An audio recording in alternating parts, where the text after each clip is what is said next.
हम अपने relative motion को आगे बढ़ाते हैं और कल कुछ सिंपल सी टर्म्स पढ़ी थी, relative displacement, relative velocity, relative acceleration, और इनके एक स्टैंडर्ड से फॉर्मूला अपने पास आ गए थे कि वी ए बी होता है V A minus V B. कुछ कुछ इस तरह के फॉर्मूले से हमने देख लिए थे। अब एक बार शुरुआत करते हैं relative motion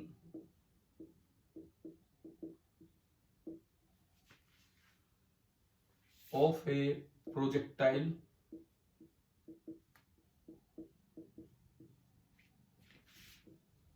with respect to another projectile। हम पीछे प्रोजेक्टाइल मोशन पढ़ के आए। अब एक प्रोजेक्टाइल को दूसरा कोई प्रोजेक्टाइल ऑब्जर्व कर रहा होगा तो हमें देखना है कि भाई किस तरह का क्या मोशन होना है। मान लो दो पार्टिकल्स को हमने थ्रो कर दिया एयर में, suppose x axis y axis. Particle number 1 u1 velocity के साथ θ1 एंगल पे, and particle number 2 u2 velocity के साथ θ2 एंगल पे, और दोनों को t=0 पे थ्रो किया है। इसका पाथ कुछ ऐसा होना है, मे भी इसका पाथ कुछ ऐसा हो। This is particle number 2 and this is particle number 1। अब हमें ऑब्जर्व करना है एक के रिलेटिव दूसरे का मोशन कैसा क्या होने वाला है। मान लो ऑब्जर्वर मैंने बना दिया 2 को और ऑब्जेक्ट बना दिया 1 को, तो आपको बताना है path of 1 with respect to 2 कैसा होगा, ये आपको बताना है। अच्छा, अगर मैं इसकी बात करूं, path of 1 with respect to ground कैसा होगा बताओ। पढ़ा हुआ है हमने, path of 1 with respect to ground कैसा होगा बताइए, पढ़ा हुआ है।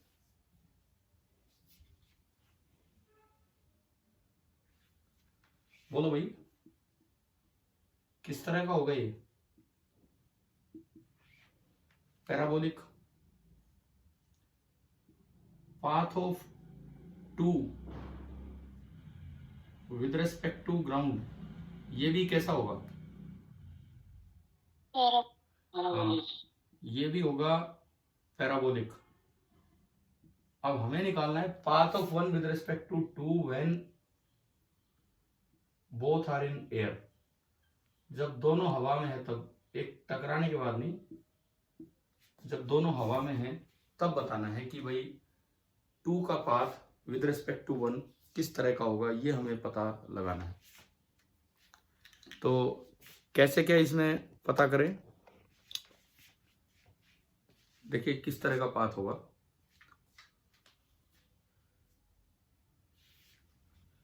किसी भी वक्त इसकी पोजीशन है x1 y1 और इसकी पोजीशन है x2 y2 at time t। किसी भी वक्त इसकी वेलोसिटी है v1 और इसकी वेलोसिटी होगी v2 at time t। Acceleration दोनों का ही g होगा, डाउनवर्ड डायरेक्शन में g होगा। अब मुझे ये पता करना है कि इसका पाथ कैसा होगा, तो वही उत्सव वाली टेबल लेकिन ग्राउंड के रिस्पेक्ट में नहीं, रिलेटिव टू हमें बनानी होगी। चलो आप ये नोट करो, फिर इसको आगे बढ़ाते हैं। नोट कीजिए एक बार यहां तक ना।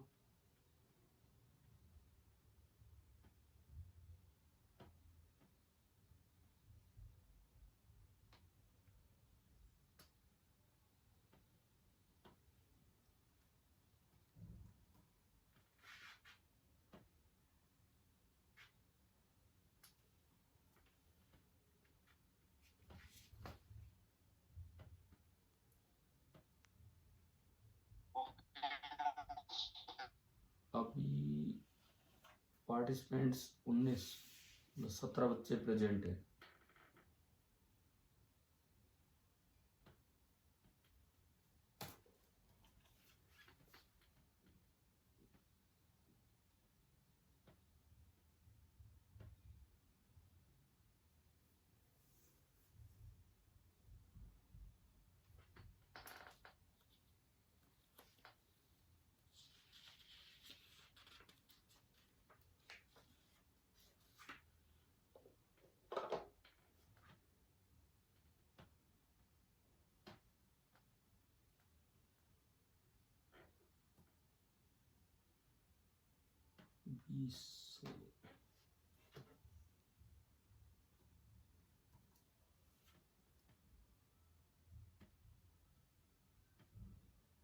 हाँ भाई लिख लिया।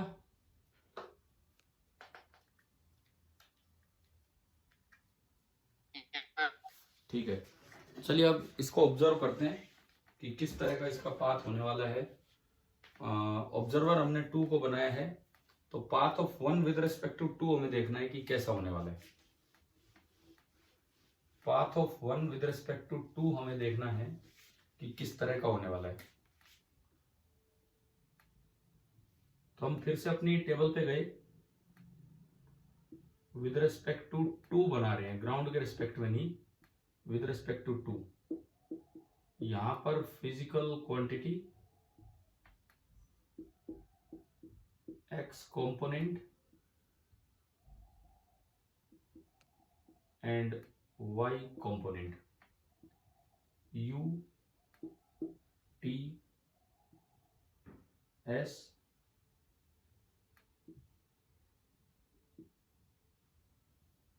a एंड v, ये है।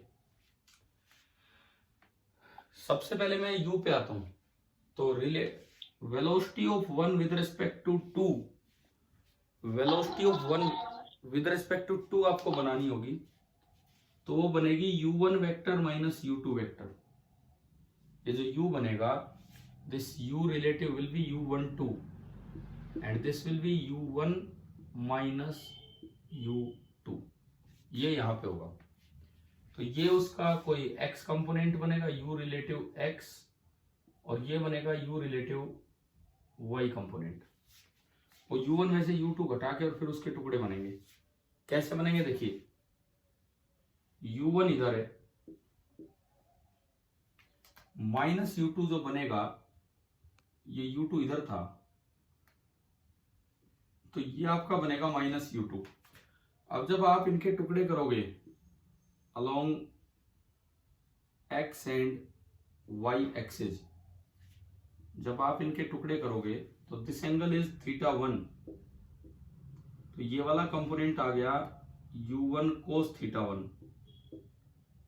और ये जो ऊपर कंपोनेंट आएगा this is u1 sin θ1। u1 के टुकड़े हो गए। अब ये u2 के जब ये एंगल, सॉरी ये नहीं, हॉरिजॉन्टल के साथ, अगर ये पूरा एंगल θ2 है तो ये वाला एंगल भी θ2 हो जाएगा। तो u2 का इधर जो कंपोनेंट आएगा this will be u2 cos θ2, और u2 का इधर जो कंपोनेंट आएगा this will be u2 sin θ2। वो कंपोनेंट पलट दिए, घटाने इसलिए पलट दिए।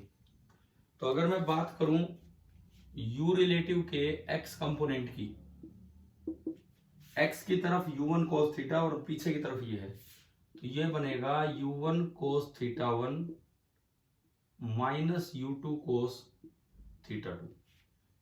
ये बना u रिलेटिव का x कंपोनेंट। अगर आप u रिलेटिव के y कंपोनेंट की बात करें, तो u रिलेटिव का जो y कंपोनेंट बनेगा, यहां से दिख रहा है हमें, ऊपर तो है u1 sin θ1 माइनस दूसरे वाले का घट जाएगा u2 sin θ2। तो इस टेबल का ux और uy आ गया। अच्छा, एक्सेलरेशन में बताओ क्या लिखें, एक्सेलरेशन क्या होगा ये बताओ आप।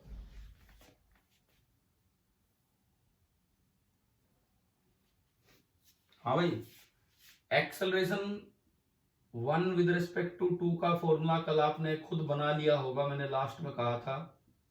क्या ये फॉर्मूला पढ़ा था हमने, A1 माइनस A2। तो A1 भी G है और A2 भी G है, तो G माइनस G कितना हो गया, दोनों ही तो वर्टिकली डाउनवर्ड है G, यानी कि A का X कंपोनेंट भी 0 होगा और A का Y कंपोनेंट भी 0 होगा। किसी टाइम T पे ये X रिलेटिव और ये Y रिलेटिव, इसको छोड़ो फाइनल वेलोसिटी को, मुझे पाथ चाहिए तो मुझे पोजीशन पता करनी है। अब A तो 0 ही हो गया, यहां से पता लग रहा है A 0, S बराबर UT plus half AT square में A अगर 0 हो जाए तो इक्वेशन बचती है S बराबर UT, आपकी इक्वेशन बचेगी S बराबर UT। इसको लगाओ एक बार अलोंग X एक्सिस और एक बार along Y axis. Along X axis S की जगह X रिलेटिव, X की जगह X रिलेटिव, U की जगह U relative into X component into T बस। Y की जगह Y relative, U relative Y into T। तो बताओ आपको दोनों पोजीशंस निकालनी आ गई, X रिलेटिव Y रिलेटिव कैसे निकालनी है? हाँ भाई बताओ, क्लियर है कि नहीं? और सबसे मेन बात, एक्सेलरेशन 0 होने का मतलब है कि एक के रिलेटिव 2 का या 2 के रिलेटिव 1 का मोशन यूनिफॉर्म है। यूनिफॉर्म मोशन का मतलब है कि जो पाथ मिलेगा वो आपका होगा स्ट्रेट लाइन पाथ। अच्छा, यानी कि ये रिजल्ट भी याद रखना है, एक दो प्रोजेक्टाइल हवा में है, ग्राउंड से देखने पे दोनों का पाथ पैराबोलिक नजर आता है, लेकिन एक के रिस्पेक्ट में दूसरे का पाथ हमेशा स्ट्रेट नजर आएगा। और अगर वो स्ट्रेट लाइन की इक्वेशन निकालनी हो तो टाइम एलिमिनेट करना है, मतलब इससे इसको डिवाइड कर दो, इससे इसको डिवाइड करोगे तो y अपॉन x बराबर कांस्टेंट, तो y बराबर mx टाइप इक्वेशन आ जाएगी, y बराबर mx is a straight line. तो ये था आपका एक प्रोजेक्टाइल के रिलेटिव दूसरे प्रोजेक्टाइल का मोशन। आप ये नोट कीजिए भाई, बना लीजिए।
भाई हो गया नोट?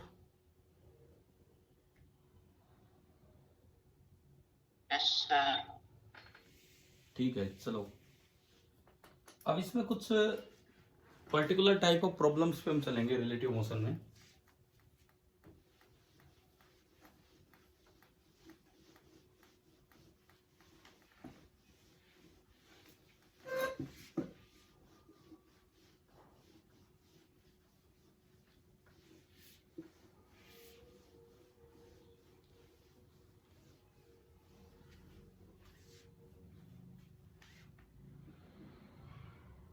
सबसे पहले हम आते हैं रेन प्रॉब्लम्स। यहां पे रेन प्रॉब्लम का ये मतलब नहीं है बारिश की समस्याएं। हम न्यूमेरिकल्स रेन टाइप प्रॉब्लम्स पे किस तरह के आते हैं वो चीजें हम देखने वाले हैं। देखो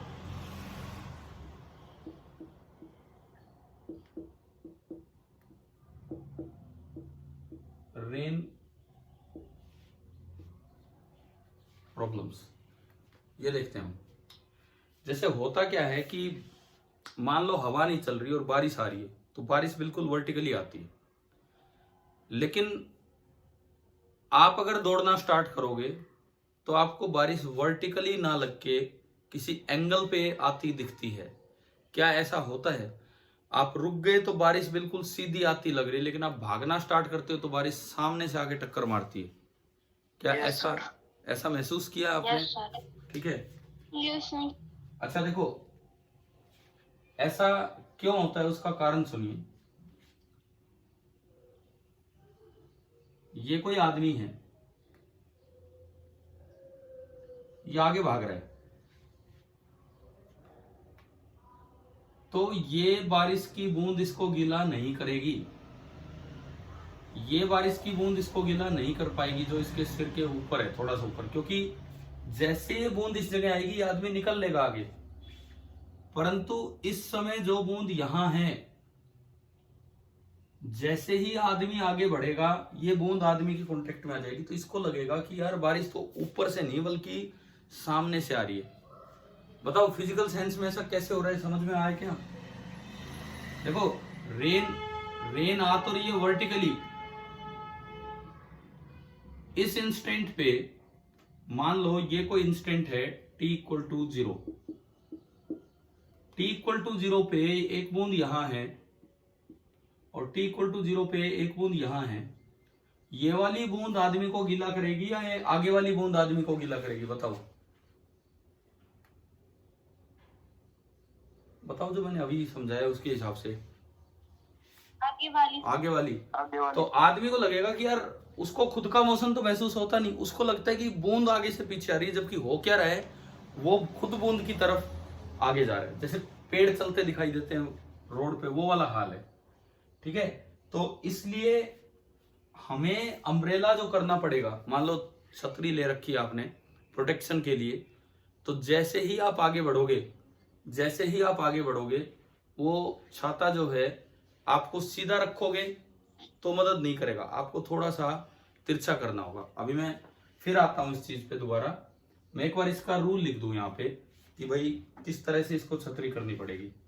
सपोज इसके हाथ में ये छतरी है, तो इसको ना ये छतरी थोड़ी सी तिरछी करनी पड़ेगी to protect himself from rain. इससे डर नहीं है, आपकी स्पीड खुद बचा देगी इससे। डर उस आगे वाली से था, तो छतरी आपको थोड़ी आगे झुकानी पड़ेगी। तो रेन प्रॉब्लम्स में जो रूल है, जो इस तरह की कॉमन सेंस लगाने के बाद जो रूल बना, टू प्रोटेक्ट हिमसेल्फ, ये लड़कियां हर सेल्फ भी लिख सकती हैं, एक ही बात है। To protect himself from rain, a man has to keep the umbrella in the direction of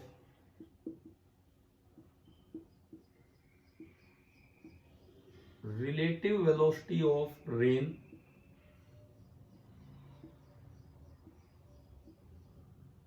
with respect to main, ना कि विद रिस्पेक्ट टू ग्राउंड। देखो तीन चीजें हम बोल के चलते हैं यहां। वी आर हम बोलेंगे वेलोसिटी ऑफ रेन। अब कुछ नहीं बोला, मतलब ये किसके रिस्पेक्ट में, क्या लिखा है मैंने, समझ आ रहा है?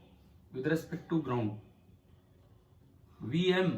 वी एम मैंने बोला वेलोसिटी ऑफ मैन। अब ये भी किसके रिस्पेक्ट में है? With respect to ground. तो वीआर की डायरेक्शन में करने से आप नहीं बचोगे, आपको करना पड़ेगा छाते को velocity of rain with respect to man, मतलब अलोंग VRM, अलोंग VRM, तो आपका बचाव होगा। एक बार ये बना लीजिए, फिर मैं इसको यूज करवाता हूं, बताता हूं कैसे यूज होगा।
हाँ भाई, लिख लिया?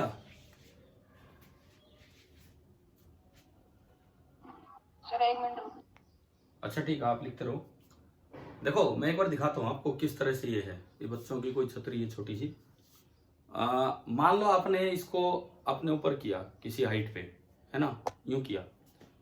अब अगर मैं यहां हूं और मैं भाग रहा हूं, मैं चल रहा हूं, तो मैं इसको यूं रखूंगा ना, उसका बेनिफिट नहीं है। क्यों नहीं है उसका बेनिफिट? सुने, इसका बेनिफिट सुनिए क्यों नहीं है। यहां वाली बूंद को तो इसने रोक दिया, पर वो बूंद तो मुझे नुकसान देने वाली भी नहीं थी।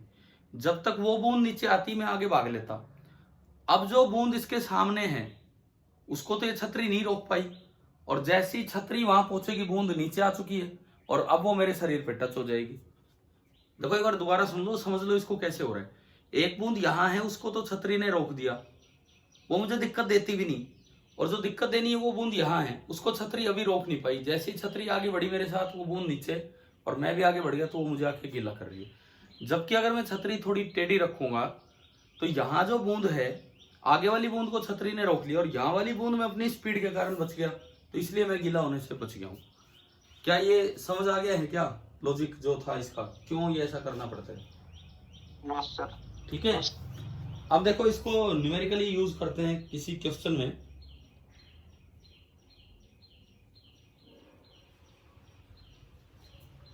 हाँ भाई, हो गया ना नोट?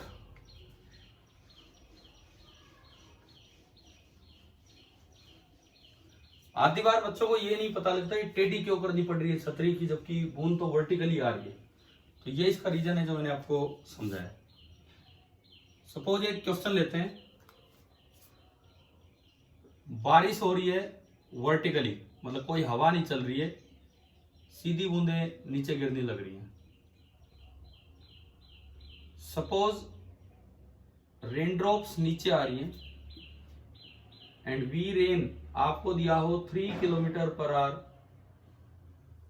वर्टिकल। वर्टिकल डायरेक्शन में बूंदें आ रही हैं 3 किलोमीटर पर आवर से। अब मान लो कोई आदमी है,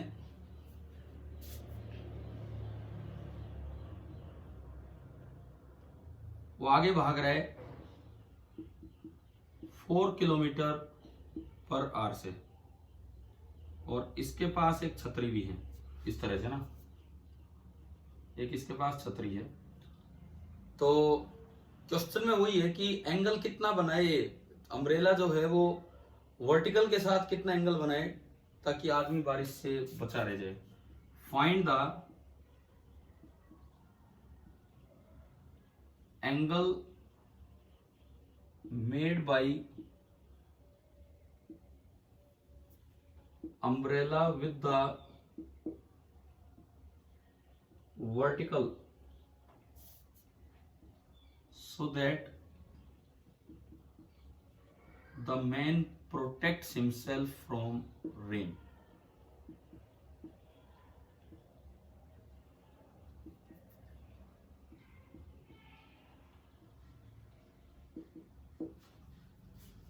लिख लीजिए भाई एक बार ना ये।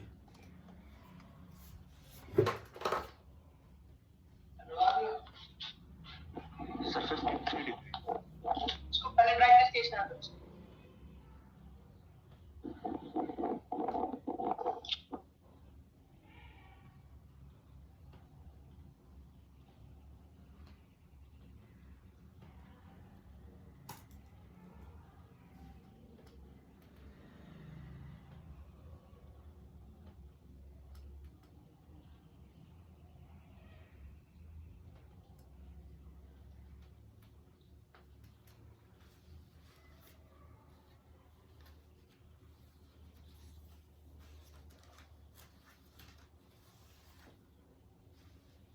हाँ भाई कितना आ रहा है बताओ, अगर ट्राई किया हो तो।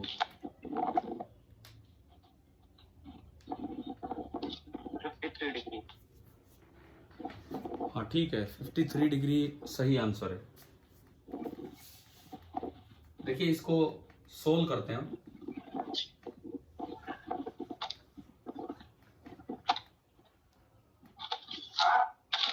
सॉल्यूशन देखिए, हमें डायरेक्शन निकालनी है VRM की। VRM का मतलब है V rain minus V man. तो V रेन नीचे की तरफ है, V रेन नीचे की तरफ है and this is 3 kilometre per hour. Minus VM करोगे तो VM तो आगे है, तो माइनस VM पीछे बनेगा इतना ही बड़ा, और माइनस VM का जो मैग्नीट्यूड होगा वो उतना ही रहेगा 4 किलोमीटर पर आवर ये रहेगा। अब अगर आप इनका रिजल्टेंट निकालो, 90 डिग्री पे है ये, तो ये निकल के आ रहा है रिजल्टेंट, यानी कि इस आदमी को बूंदे यूं आती दिखाई देंगी, इस आदमी को बूंदे यूं आती दिखाई देंगी। अब अगर इसको अपने आप को बचाना है, मान लो अगर इसको अपने आप को बचाना है तो पक्का इसको छतरी जो है वो इस डायरेक्शन में करनी पड़ेगी, इस डायरेक्शन में यूं बचना होगा। तो angle made with the vertical, let it be theta, angle made with the vertical is theta. ये हमने देखा छतरी का जो एंगल है, तो ये अगर थीटा है तो ये भी थीटा होगा, ये अगर थीटा है तो ये भी थीटा होगा। और यहां से अगर आप देखते हो तो टेन थीटा आ रहा है, कितना, tan theta perpendicular is 4 upon base is 3। इसका मतलब अगर आपको वैल्यू याद ना हो तो आप ऐसे भी छोड़ सकते हैं, लेकिन ये एक आसान वाली वैल्यू होती है जो हमें याद होती है and this is 53 degree. Mayank एक बार आप यार म्यूट हो जाइए। देखो ये जो एंगल है ये आपका आ रहा है 53 डिग्री। तो इस तरह से हमने किया, आप नोट कर दीजिए, ये इसका सिंपल सा सीधा सा सॉल्यूशन था।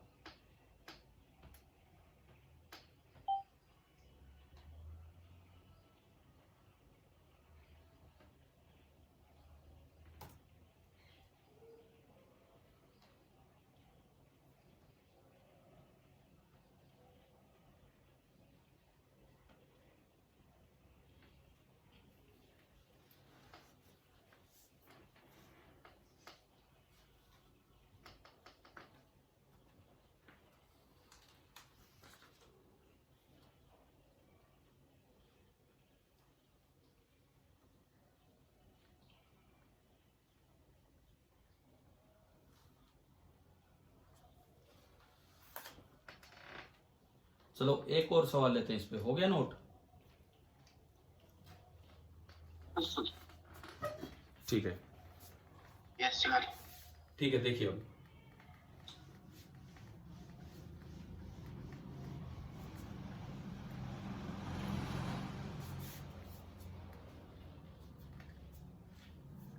सपोज इस बार हवा चल रही है, विंड इज ब्लोइंग। अगर हवा चलेगी तो बारिश की बूंदें सीधी आएंगी या तिरछी आएंगी? तिरछी आएंगी। मैं कहता हूं ये आदमी अभी बिना छतरी के खड़ा है और मान लो ऐसे लिखा हो कि इसको बूंदें आती दिख रही है 37 डिग्री पे, वर्टिकल के साथ 37 डिग्री पे इसको बारिश की बूंदें आती दिख रही है। ये तब है जब ये आदमी किस पे है? At rest. मान लो क्वेश्चन में ऐसे लिखा हो कि man is observing the raindrops at an angle of 30 degree while standing on ground. इसका मतलब बारिश आ ही तिरछी रही है, तो ये ऐसे है। अब इसने क्या किया, इस आदमी ने भागना स्टार्ट कर दिया लेकिन इस डायरेक्शन में, और सपोज 3 मीटर पर सेकंड से भागना स्टार्ट कर दिया ग्राउंड पे ना, इधर। तो अब इसको महसूस हो रहा है बिना छतरी के, ये देख रहे हैं, छतरी लगा लो कैसे भी, कि रेन ड्रॉप्स अब कैसी फील हो रही है इसको सीधा। एक बार ये रेस्ट पे था तो रेन ड्रॉप 37 डिग्री पे आती दिख रही थी, और अब इसको महसूस हो रहा है कि रेन ड्रॉप्स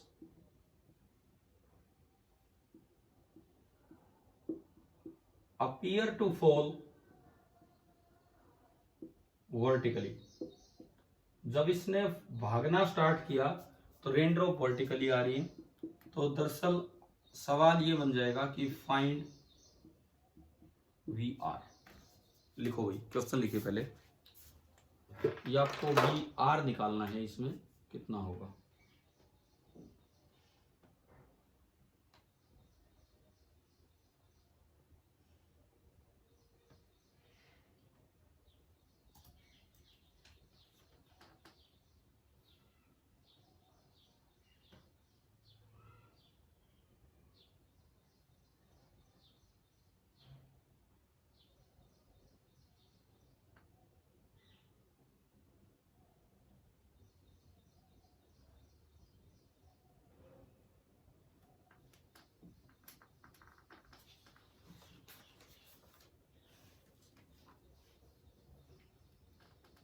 हाँ भाई, नोट हो गया? 5 मीटर पर सेकंड। हाँ ठीक है। किसने दिया आंसर? नाम बोलना। दिवेश। दिवेश, हाँ सही है भाई। देखो खाली डायग्राम से सोल्व हो जाएगा, खाली डायग्राम से करें इसको सोल्व। जब ये भाग रहा है तो इसको जो अपीयर हो रहा है वो वी आर है या वी आर एम है? ये किसकी डायरेक्शन है, वी आर एम की या वी आर की?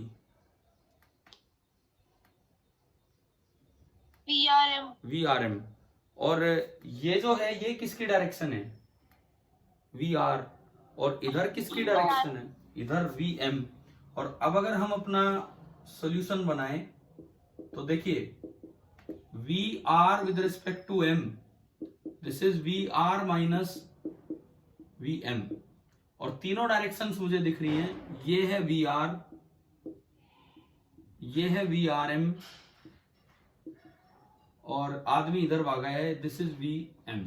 तो इन सबका यूज करके मैं अगर डायग्राम बनाऊं V R minus V M, तो वी आर तो इधर है जो मुझे निकालना है, माइनस वी एम इधर बनेगा, माइनस वी एम जिसका मैग्नीट्यूड 3 ही है, और इनका जो रिजल्टेंट आएगा ना वो इधर आना चाहिए। मतलब ये जब पैरेललोग्राम कंप्लीट हो तो ये बने ये, और ये जो आपका है this is V R with respect to M, ये है। और ये एंगल हमें शुरुआती डायग्राम में दिखा रखा है 37 डिग्री, वो 3 तो ये भी 3। एक बार मुझे बताओ कि आपको ये डायग्राम समझ आ गया है? अब आप इसमें सीधा tan 37 डिग्री लगा लीजिए, 3/VR। tan 37 होता है tan नहीं sin 37, 3/VR, ये 3/5 बराबर 3/VR, और यहां से आप निकालोगे तो VR निकल के आएगा 5 मीटर पर सेकेंड। ये आपका कुल मिला के सोल्यूशन हुआ। चलिए अभी हम मीटिंग ऑफ करते हैं। Thank you.